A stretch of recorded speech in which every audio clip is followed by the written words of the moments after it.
Donc on va commencer la séance d'aujourd'hui.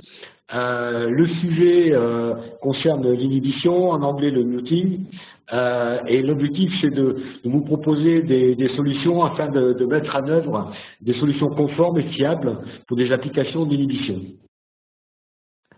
Alors, quelques définitions de manière qu'on se comprenne tous et qu'on ait bien la nature du sujet en tête.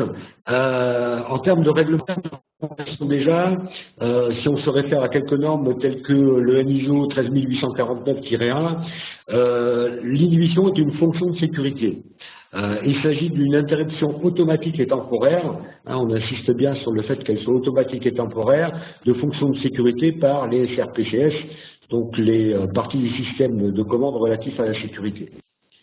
Les exigences contenues dans cette norme relative à la fonction d'inhibition, c'est en premier lieu, l'inhibition ne doit entraîner l'exposition d'aucune personne à des situations dangereuses. Durant l'inhibition, les conditions de sécurité doivent être assurées par d'autres moyens, puisque le dispositif de sécurité n'est plus actif. Et à la fin de l'inhibition, toutes les fonctions des SRPCS doivent être à nouveau rétablies. Un point important, c'est que le niveau de performance des SRPCS qui assure la fonction d'inhibition, il doit être sélectionné de façon que l'inclusion de la fonction d'inhibition ne diminue pas la sécurité requise de la fonction de sécurité correspondante. Donc ça, c'est des préalables importants à noter. Alors vous trouverez également, je voulais indiquer ici, une norme, en fait c'est un cahier technique, néanmoins qui fait office de norme, qui s'appelle l'IEC 62046, qui malheureusement n'existe qu'en version anglaise ou allemande, qui concerne la sécurité des machines et les applications des équipements de protection à la détection de présence des personnes. Les exigences contenues dans ces normes, c'est dans un premier lieu, l'initialisation doit être réalisée par au moins 2 signaux indépendants et continus. L'initialisation doit s'effectuer par une séquence et ou un séquencement temporel, on verra après quelques exemples. L'arrêt de la fonction d'inhibition doit aussi se faire avec au moins 2 signaux indépendants. La fonction d'inhibition doit s'arrêter quand le premier des 2 signaux change d'état. Vous voyez sur le dessin ici, si on a la charge qui se déplace de la gauche vers la droite, lorsque ce premier capteur reprend son état repos, on doit faire cesser la fonction d'inhibition. Alors évidemment, les sources des signaux d'initialisation et d'arrêt peuvent être les mêmes. On verra quelques exemples où c'est le cas d'ailleurs un peu plus loin. Alors, le titre, c'est dans de la conférence, c'est dans l'objectif de pouvoir, d'une part, assurer la sécurité pendant cette fonction d'inhibition, mais également conserver une productivité au niveau le maximum possible. Donc, les 4 conditions à remplir sont, en premier lieu, les conditions de sécurité sont-elles assurées pendant la neutralisation? C'est un préalable, encore une fois. La séquence d'inhibition garantit-elle la discrimination entre la charge transportée et une personne? C'est l'objectif principal. Pour des objets de taille ou de forme ou de taille et de forme différentes, les conditions 1 et 2 sont-elles remplies? Et 4e point, la séquence d'inhibition permet-elle un fonctionnement fluide sans arrêt de production?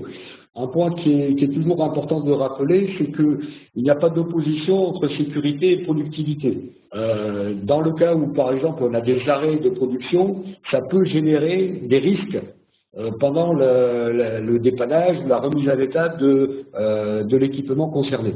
Donc, on a toujours ces 2 notions qui sont importantes, la sécurité et la productivité.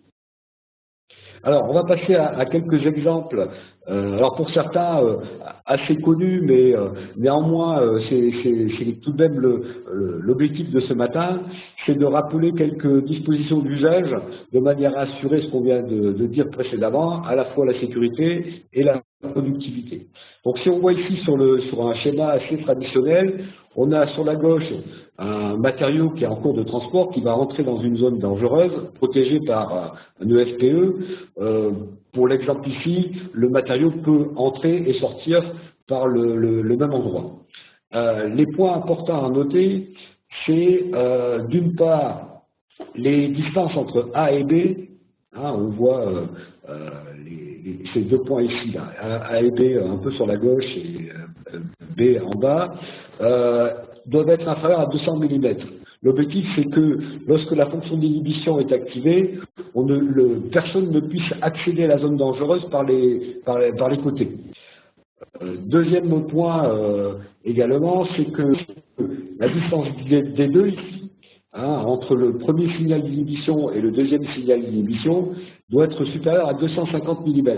L'objectif, c'est d'empêcher un actionnement, par exemple, par une jambe. C'est-à-dire que si vos capteurs sont trop proches l'un de l'autre, il est relativement aisé de les activer de manière simultanée et en quelque sorte, frauder le dispositif. Autre point à noter, les distances D1, D3 tout en bas du schéma doivent être en revanche inférieures à 200 mm. L'objectif, c'est d'empêcher une personne d'entrer en suivant ou en précédant la palette. Alors, palette, si on parle d'une palette, ça peut être un objet différent d'une palette. Hein. Si cette distance-là est trop grande, il y a la possibilité de contourner le système est extrêmement importante. Et dernier point ici, la distance S1, S4. Donc si on revient à S1, c'est le premier capteur d'inhibition, S4, c'est le dernier, doit être supérieur à 500 mm. Et là encore, l'objectif, c'est d'empêcher la neutralisation d'une fonction frauduleuse. Si tous ces capteurs sont trop proches les uns des autres, vous pouvez prendre un objet d'une taille correspondante et neutraliser la sécurité. Donc ça, c'est des points importants à prendre en compte pour une mise en œuvre conforme et surtout sûre. Hein, l'objectif, on rappelle encore une fois, c'est que on a l'ambition de protéger les gens des dangers qui sont représentés par la machine. Alors, on a aussi d'autres moyens de renforcer la fonction d'inhibition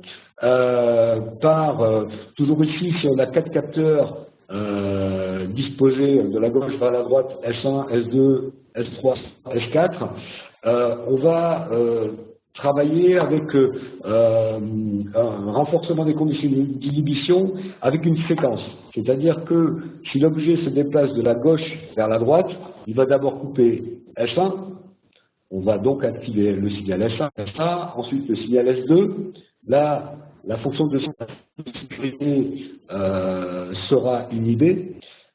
Ensuite, S3, S4, à un moment donné, comme on le voit sur le chronogramme ci-dessous, à un moment donné, les 4 capteurs seront actifs en même temps. Et puis, dans l'ordre inverse, on va quitter S1, S2, S3, S4. Donc ça, c'est quelque chose assez classique, j'allais dire, dans les fonctions d'inhibition.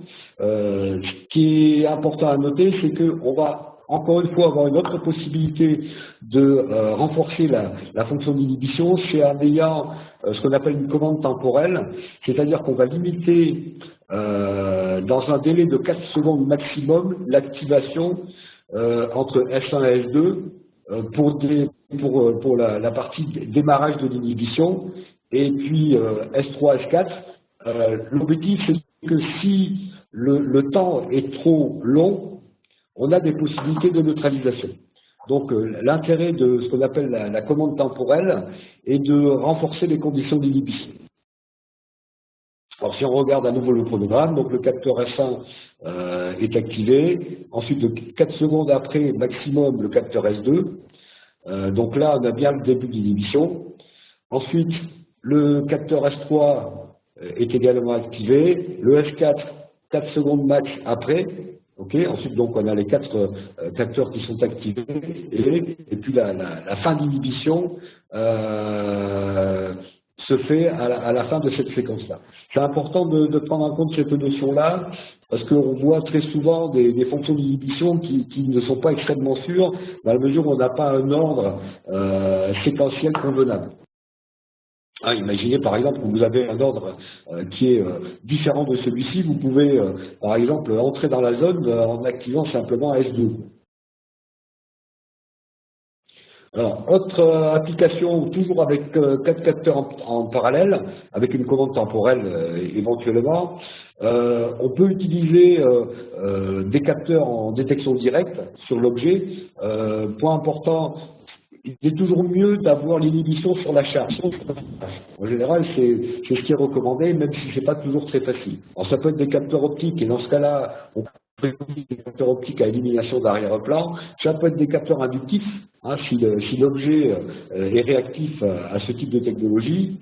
On peut noter sur le schéma que si vous voyez tout en haut, ici S1 et S2, ils sont pas du même côté. On les a mis, ils sont installés à l'opposé. Et idem pour S3 et S4. Hein, ça évite l'activation avec un objet de même taille que la charge.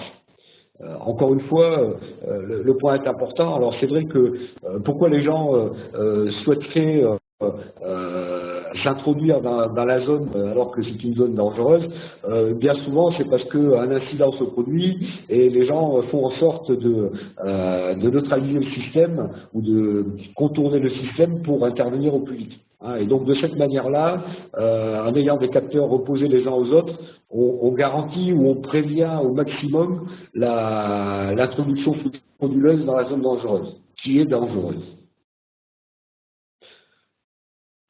Alors, autre cas d'application, on parlait tout à l'heure, au tout début sur le premier slide, je disais que le démarrage de la fonction d'inhibition ou l'arrêt peuvent être générés par des capteurs, par des mêmes capteurs.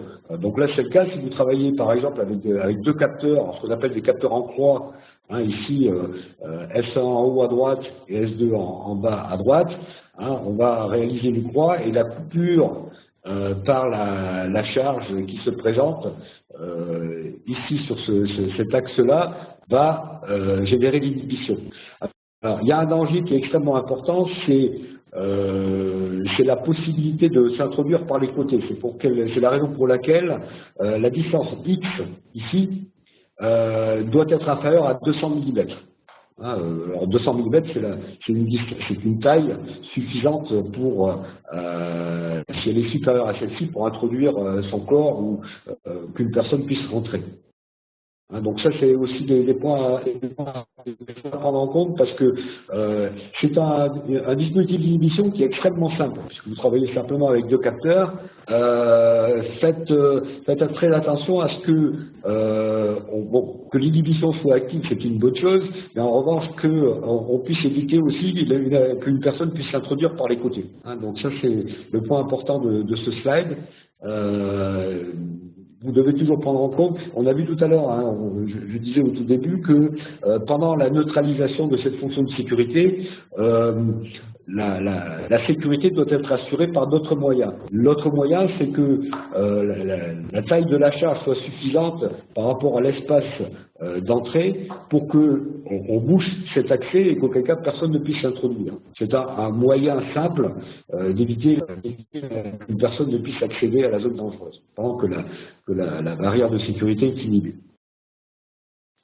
Alors, un cas d'application, et je souligne ça, c'est écrit ici, donc deux capteurs parallèles. On peut utiliser deux capteurs en parallèle, mais dans les zones de sortie uniquement.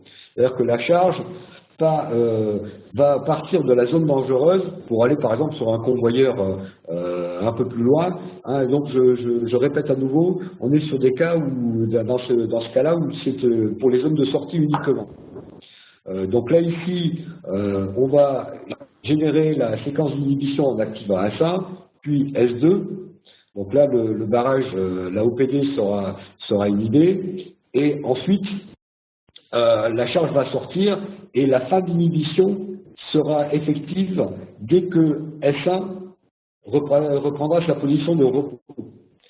Alors, un point qui est à noter ici, le point le plus important, c'est que cette séquence-là doit être limitée au maximum à 4 secondes. C'est-à-dire qu'à partir du moment où F1 reprend sa position de repos, la charge doit être évacuée dans les 4 secondes maximum. Alors là, c'est pareil, c'est des notions relatives à la vitesse. Si la charge se déplace à une vitesse plus rapide, éventuellement, les 4 secondes sont peut-être trop longues. Il faut faire attention à une chose, c'est que 4 secondes, ça laisse la possibilité que quelqu'un puisse s'introduire dans la zone dangereuse. Si vous prenez le calcul de distance assez classique avec une vitesse d'approche de 1600 mm par seconde, vous verrez rapidement que ça vous laisse le loisir d'entrer dans la zone sans trop de difficulté. Alors les autres paramètres que je citais tout à l'heure, les distances entre S1, S2, etc., sont également à prendre en compte, ainsi que les accès latéraux. Alors un des intérêts dans ces applications-là, c'est que comme les capteurs sont disposés à l'intérieur de la zone dangereuse, bon, premier point, vous faites l'économie de 2 capteurs. C'est que vous détectez immédiatement l'entrée d'une personne dans la zone, puisque les capteurs d'inhibition sont, eux, à l'intérieur. Alors, c'est là où réside l'intérêt, c'est que vous avez un temps de réaction à la coupure extrêmement rapide. Alors, pour des notions de sécurité, on a besoin également de... C'est des choses qui sont extrêmement importantes et on a beaucoup de questions relatives à ce point-là. C'est le niveau de fiabilité pour les capteurs d'inhibition. Alors, un point, encore une fois que je souligne, c'est souvent, enfin, la quasi-totalité des cas, les capteurs d'inhibition sont des capteurs standards. On parlait tout à l'heure de détecteurs inductifs ou de cellules photoélectriques à élimination d'arrière-plan. On a nécessité, en ce cas, à être capable de vérifier que ces capteurs sont toujours fonctionnels. C'est là où on parle du niveau de fiabilité, et en l'occurrence, si on se réfère à la norme ISO 13849-1, c'est ce qu'on appelle la couverture du diagnostic. Alors, on a forcément 2 capteurs, je le rappelais au tout début, donc auquel cas c'est une architecture de catégorie 3. On va avoir des moyens de fiabiliser ou de détecter les défauts et les défaillances de ces capteurs-là, notamment avec un contrôle de séquence. C'est-à-dire que si on prend le petit schéma qui est en haut à droite, on va avoir une séquence telle que activation de S1, ensuite activation de S2, S3, S4, et ensuite, dans l'ordre inverse, retombée de S1, etc. Si on active, par exemple, un contrôle temporel dont je parlais tout à l'heure, avec un temps d'activation entre S1 et S2 de 4 secondes maxi, on renforce encore la notion de détection des défauts et donc la fiabilité du système. Ce qu'on peut faire également, et on le fait assez fréquemment dans nos applications, c'est ce qu'on appelle le contrôle de plausibilité. On peut rajouter par exemple un signal supplémentaire, éventuellement diversitaire, par exemple le signal qui peut être en provenance de l'automate, avec un contrôle de l'avance du convoyeur. C'est-à-dire qu'un objet, bien évidemment, ne peut pas rentrer dans la zone si le convoyeur n'est pas actif. Donc vous pouvez rajouter cette fonction-là de manière à contrôler le bon fonctionnement de vos capteurs d'inhibition par un signal supplémentaire. Alors ça peut être autre chose, par exemple on peut utiliser par exemple si les objets qui transitent dans la zone dangereuse sont munis par exemple de tags RFID, vous pouvez rajouter ce contrôle de plausibilité peut être simplement un signal de détection d'un tag de l'objet qui va rentrer dans la zone. Un point extrêmement important, il faut, autant que faire se peut, je ne sais pas que c'est pas toujours facile, éviter une inhibition continue. Pourquoi? Parce que le seul moyen, ou quasiment le seul moyen qu'on a de détecter le bon fonctionnement des capteurs, c'est leur changement d'état. Et vous comprenez très bien que si vous avez une inhibition continue, vos capteurs ne changeront jamais d'état. Et auquel cas, l'accumulation de défauts peut conduire à la perte de la fonction de sécurité. J'ai rajouté, alors si on regarde en bas et si on se réfère à l'architecture classique contenue dans le NISO 13849, on a pour cette partie-là les SRPCS capteurs, SRPCS logique, SRPCS actionnaire, je pense que c'est des choses que vous connaissez plutôt bien maintenant. Donc on va détecter les défaillances ou les défauts avec les éléments logiques. Alors la logique ici, j'ai mis 2 canaux avec 2 logiques, mais la logique peut être la même, mais ça peut être des blocs fonctions qui font office de différentes logiques.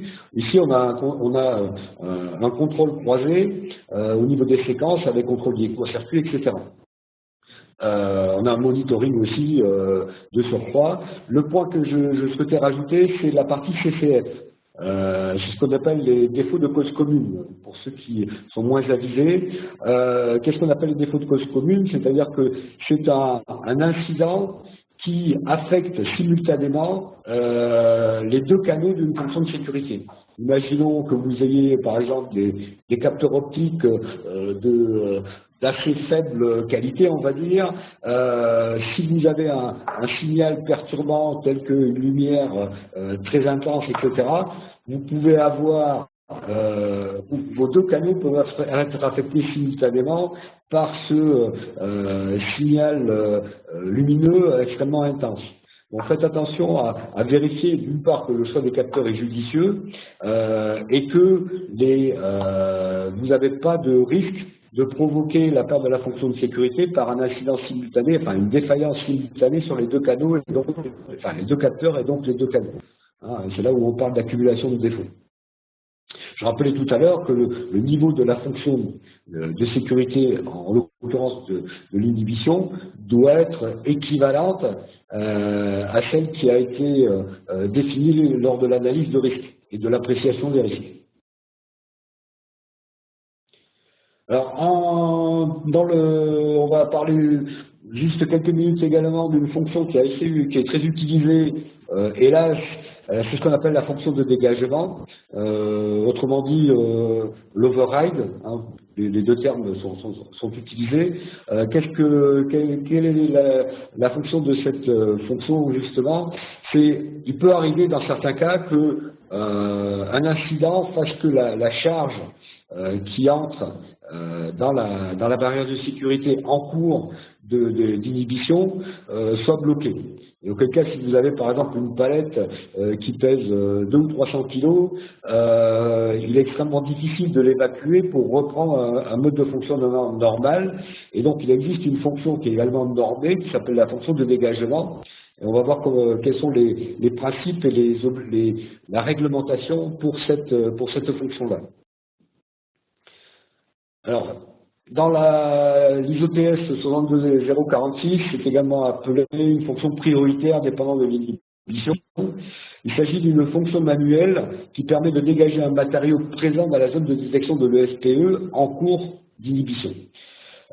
Cette fonction-là doit être activée via un dispositif à action maintenue ou un bouton poussoir à action momentanée. Attention, c'est pas quelque chose qui doit être automatisé. Il doit forcément y avoir une intervention manuelle par un bouton à action maintenue ou un bouton poussoir à action momentanée. Important aussi, la zone dangereuse doit être visible depuis le dispositif de commande. C'est-à-dire qu'on doit s'assurer que si on active cette fonction de dégagement, personne n'est en situation de danger. Autre chose, l'arrêt automatique de cette fonction doit se faire lorsque tous les capteurs d'inhibition sont désactivés. C'est-à-dire qu'à partir du moment où la charge a été évacuée de tous les capteurs d'inhibition, la fonction d'override ou la fonction de dégagement doit cesser. Et il est fortement conseillé que cette fonction-là est un arrêt automatique après expiration d'une limite de temps prédéterminée. Là encore une fois, on force la circulation d'une charge qui est souvent lourde et donc dangereuse. Il est important de limiter cette fonction de dégagement dans le temps. Imaginez que elle soit active en permanence, et dans ce cas-là, c'est comme si vous n'aviez plus aucune protection. Alors bon, malgré tout, je vous ai indiqué un certain nombre de règlements ou tout au moins de points à respecter de manière à assurer la sécurité. Malgré tout, la fonction d'inhibition reste tout de même une fonction où il est assez fréquent qu'il y ait quelques problèmes. Et auquel cas, c'est aussi l'objectif de la conférence de ce matin, c'est de vous proposer des solutions. Bien évidemment, des problèmes différents, et auquel cas on n'a pas forcément toujours des solutions simples à tout, mais c'est aussi l'objectif de vous aider à justement les trouver. Donc quelques points épineux, il arrive assez fréquemment qu'on puisse avoir des objets de longueur variable. Et si on regarde sur ce slide, on réalise l'inhibition sur le moyen de transport. Donc on a une palette qui est chargée avec des objets, et l'inhibition s'effectue sur le moyen de transport. Ici c'est un AGV.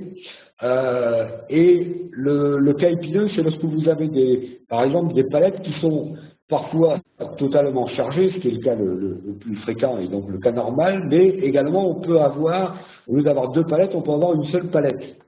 Et là, qu'est-ce qui se passe? C'est que si vous avez qu'une seule palette, l'inhibition se faisant sur le moyen de transport, vous avez possibilité que quelqu'un puisse entrer en montant sur la l'AGV et en pénétrant dans la zone dangereuse. Donc le contournement est extrêmement possible. Donc ça, c'est des cas qui sont délicats à résoudre.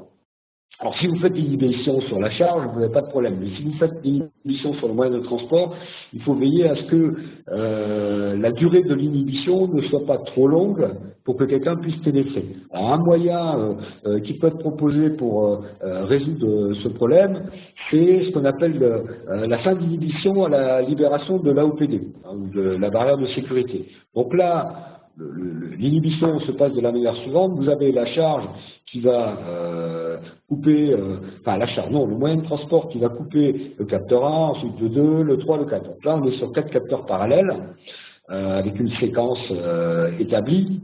Ce qui va se passer, c'est que quand bien même les capteurs d'inhibition sont toujours actifs, on va terminer la séquence d'inhibition à la libération de l'AOPD. Hein, donc on voit ici en bas, j'ai entouré de rouge, les 4 capteurs sont toujours actifs, mais malgré tout, la priorité est donnée à la libération de l'AOPD pour terminer l'inhibition de la barrière. La séquence d'inhibition va se terminer un peu plus tard. Alors il faut différencier la séquence d'inhibition elle-même de la réactivation de la protection de la barrière. C'est deux choses différentes. Alors, autre cas, on a vu juste à l'instant des objets de longueur variable. Il peut arriver aussi que les objets soient de largeur variable. Et auquel cas, si vous avez, on l'a vu tout à l'heure, A et B supérieur à 200 mm, hein, si vous dimensionnez la position des capteurs de manière à ce qu'ils puissent laisser passer la charge la plus large, lorsque la charge est plus petite, vous avez une possibilité d'accéder par les côtés. Et donc, ce qui est recommandé, et notamment dans la 62046, c'est de rajouter ce qu'on appelle des portes battantes. Alors, pour ceux qui aiment bien les westerns, c'est l'équivalent des portes dans les saloons. Et ce sont des portes battantes flexibles. Et point à souligner, ce sont des portes battantes flexibles verrouillées. L'objectif, c'est d'éviter le contournement. Lorsque la charge est plus petite, quelqu'un pourrait s'introduire par le côté. Il y a un deuxième risque qu'il faut prendre en compte, c'est les risques d'écrasement. C'est-à-dire que si la distance ici, hein, j'ai dit qu'il fallait que la distance en bas à gauche soit plus grande que 500 mm. C'est la distance entre la charge elle-même et les protecteurs latéraux. Il faut que cette distance soit supérieure à 500 mm pour éviter les risques d'écrasement. Hein, c'est trop proche, quand la charge se dépasse, si une personne se tient à cet endroit-là, il y a un risque d'écrasement qui est à prendre en compte. Donc vous voyez ici qu'on s'attache à la fonction d'inhibition elle-même, mais dans votre appréciation, dans votre analyse de risque et appréciation des risques ensuite, vérifiez que l'inhibition ne génère pas d'autres risques et qu'il faudra évidemment prendre en compte. Le contournement en l'occurrence et l'écrasement d'autre part. Donc les portes battantes doivent être aussi dimensionnées en fonction de ce point-là. Alors la question est fréquemment posée, on peut y répondre de deux manières différentes, on va voir tout de suite, c'est la détection d'une personne qui pourrait se tenir sur la palette qui va rentrer dans une zone dangereuse. Donc il existe cette possibilité-là. On parle souvent de risques raisonnablement prévisibles. Si vous avez des gens en qui vous avez toute confiance et qui vont respecter ce que vous leur avez recommandé, cette situation-là ne devrait jamais exister. malgré tout, on n'a pas toujours confiance. Et quand vous êtes fabricant de machines, vous ne savez pas comment se comportent les personnes dans les usines dans lesquelles vous livrez vos machines. Donc, ce qui est proposé ici, c'est de conserver le faisceau supérieur actif de manière à détecter. Normalement, la personne est plus haute que les objets qui sont sur la palette, et donc auquel cas on va détecter quelqu'un qui se situera sur la palette. Bien évidemment, s'il y a les accroupis, là on aura plus de difficultés. Mais bon, c'est un moyen de réduire ce risque. Alors, là on a vu les solutions conventionnelles d'inhibition. Il y a un certain nombre d'alternatives qu'on peut proposer. Par exemple, sur cette photo-là, on a par exemple la possibilité d'avoir l'équivalent d'une fonction d'inhibition en utilisant des scrutateurs laser qui vont couvrir la zone d'accès ici. Hein, et on va commuter les champs de sécurité de manière à ce que les champs soient réduits pour pouvoir laisser passer ici une voiture. Alors l'avantage, c'est qu'on peut avoir accepté une grande diversité d'objets. On a un grand nombre de les protections latérales sont de fait réglées. Et un point important, c'est que là, on n'est pas dans l'inhibition, puisque le dispositif de protection est toujours actif. Donc ça, c'est un point qui est extrêmement positif. Alors, je vais juste vous proposer une autre solution assez similaire à celle-ci. On a une application, par exemple ici, dans l'industrie automobile, où on a un véhicule qui est à l'intérieur de la zone dangereuse et qui va ensuite circuler sur un convoyeur à l'extérieur. Et jusqu'à présent, on utilisait des protecteurs mécaniques latéraux pour boucher les accès. Alors, on vient c'est une application qui est extrêmement récente, qu'on appelle Safe Portal Solution. Donc, cette application a été modifiée en utilisant des scrutateurs laser. Donc, je vous explique comment ça fonctionne. Vous avez un AGV qui va arriver à proximité de la zone dangereuse. On a le véhicule qui est à l'intérieur de cette zone dangereuse. Donc, l'AGV doit pénétrer dans cette zone, il va circuler sous le convoyeur, et une fois qu'il sera à l'intérieur, il va se positionner en position haute de manière à soulever le véhicule pour pouvoir ensuite ressortir. Donc je vais vous détailler un peu plus. Qu'est-ce qu'on va faire? Alors, on va utiliser des fonctions qu'on trouve sur les scrutateurs laser de sécurité SIC, notamment le S3000, qui s'appelle la fonction de champ simultané. C'est-à-dire qu'au lieu d'avoir un seul champ de sécurité, on a au maximum 4 champs de sécurité activés en permanence. Hein, c'est pour ça qu'on les appelle des champs de sécurité simultanés. Donc ici, en l'occurrence, on a 3 champs de sécurité. On a le champ de sécurité principal, vous voyez en rouge foncé, hein, qui permet de boucher l'accès. Et puis, on a 2 champs de sécurité simultanés qui permettent de réaliser la détection. Je vous disais tout à l'heure que le chariot, il va entrer en position basse, et ensuite il va soulever. Donc, il va ensuite prendre une position haute. Donc, le champ de détection simultané numéro 1 détecte la position au niveau haut, et le champ de sécurité simultané détecte la position au niveau bas. Donc, qu'est-ce qui va se passer? Lorsque l'AGV n'est pas présent, les champs de détection haut et bas sont à 0. Donc, les 2 scrutateurs de sécurité à gauche et à droite couvrent chacun la moitié de la zone avec simplement une ouverture au centre.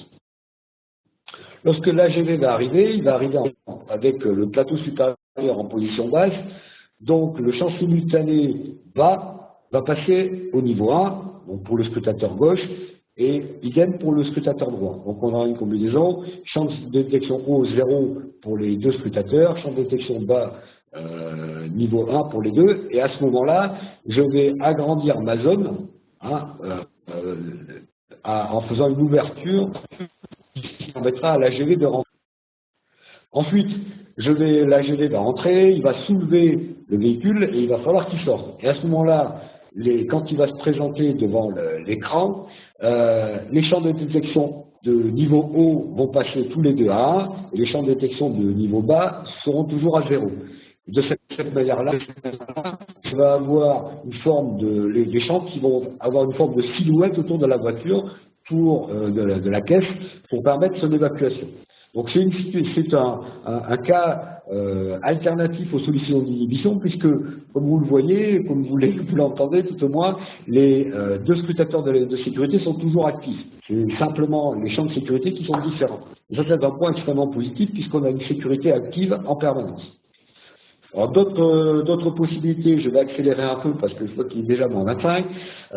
On peut utiliser des protections horizontales, ce qu'on appelle la reconnaissance d'objets. On a des critères discriminants. Ce qui nous intéresse ici, c'est on va tolérer un nombre d'objets déterminés dans le champ de protection. Ce qui nous intéresse ici, c'est que l'espace entre chacun des objets, ici les pieds de palette, doit être invariable. Quand une personne marche, la distance entre ses deux jambes varie. Dans le cas d'une palette, les plots en bas ont toujours la même taille et le même espace. Hein, et ce qui va se passer aussi, c'est que l'objet qui va se présenter va couper le premier faisceau au départ, et ensuite, il va couper tous les faisceaux les uns après les autres jusqu'au dernier. Si quelqu'un rentre, donc là, c'est pareil, c'est un peu ce qu'on avait tout à l'heure avec une séquence. Donc l'intérêt, c'est que le dispositif de protection est toujours actif, on a une protection des accès latéraux et on a aussi un contrôle de sens de passage. On peut faire exactement la même chose d'une manière assez similaire en tolérant, par exemple, ce qu'on appelle la reconnaissance d'objets mobilisés, très utilisé dans l'automobile avec ce qu'on appelle des skips qui transportent des caisses. On peut tolérer de 1 à 5 objets dans le champ de détection.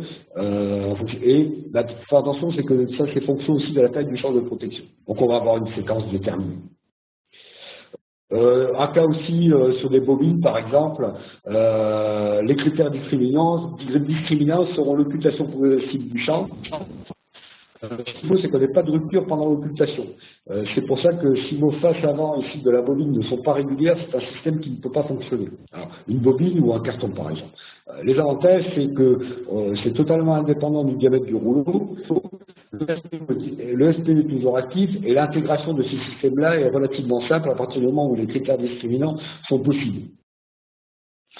Alors, je disais tout à l'heure qu'il y a un certain nombre de problèmes dans le cadre de la fonction d'inhibition. Les causes les plus fréquentes des arrêts de production, ce sont d'une part le capteur qui n'est pas toujours adapté à l'objet à détecter. Si vous avez des objets brillants, si vous avez des objets sombres de forme irrégulière, ça peut provoquer la perte de signal qui peut générer un arrêt de la fonction d'inhibition. Il y a parfois des objets parasites qui se promènent dans le champ du barrage ou dans le faisceau des capteurs. On voit ici quand vous avez des palettes filmées, parfois vous avez des bouts de film qui se baladent et qui vont générer des parasites qui vont générer une séquence non conforme. Alors, des choses aussi qui se produisent, si on voit sur le petit dessin au milieu, c'est l'espace entre les produits qui se trouve sur la palette. Si vous avez le faisceau qui est coupé et puis qui redevient actif, c'est le point rouge ici, entre les objets, vous allez avoir un défaut de séquence et au cas vous allez générer un arrêt. Ça peut être aussi une mauvaise disposition des capteurs ou le changement de la forme de l'objet. C'est vrai que les objets qui sont sur les palettes peuvent parfois être assez disparates et auquel cas, c'est des cas assez épineux et là, la difficulté, ça va être de trouver les bons capteurs et leur bon positionnement. Alors, je ne vous donne pas toutes les solutions parce que chaque cas est un cas d'espèce, mais voilà, la plupart des problématiques liées à l'inhibition, c'est la sélection et le positionnement du capteur, ou des capteurs du moins, pour avoir une séquence continue. Alors, pour en terminer, une question qui est extrêmement fréquente aussi, une lampe filaire, l'état d'inhibition est-elle obligatoire? Alors, je vais faire une réponse un peu de Normand. Non, elle est simplement recommandée et cette recommandation dépend de la liste de risque. Si dans l'analyse de risque qui est effectuée, on considère qu'un signal d'alarme, d'information doit être donné pour permettre à ce qu'on identifie que l'inhibition est activée et donc que la protection n'est pas assurée, il est extrêmement fortement recommandé d'utiliser une lampe d'inhibition. Alors c'est souvent le cas avec les normes, on recommande, on n'oblige pas.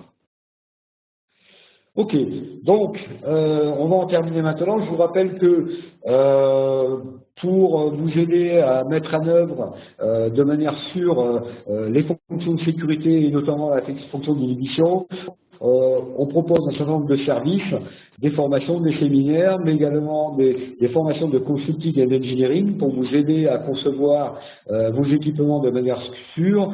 Si vous souhaitez également, on peut vous proposer des inspections réglementaires et bien évidemment les mises en service associées. Le site aujourd'hui est certifié et nos consultants sont également certifiés par le TÜV de manière à vous prouver qu'on a les compétences requises pour vous proposer des formations et des séminaires. Le webinaire d'aujourd'hui est enregistré. Vous recevrez dans la journée ou au plus tard demain une information. Vous pourrez récupérer le webinaire et le faire visionner à d'autres personnes. Vous pourrez également le revisionner, le réécouter. Si vous souhaitez vous informer sur les prestations d'appréciation des risques, n'hésitez pas à nous appeler. Les informations sont également disponibles sur notre site internet.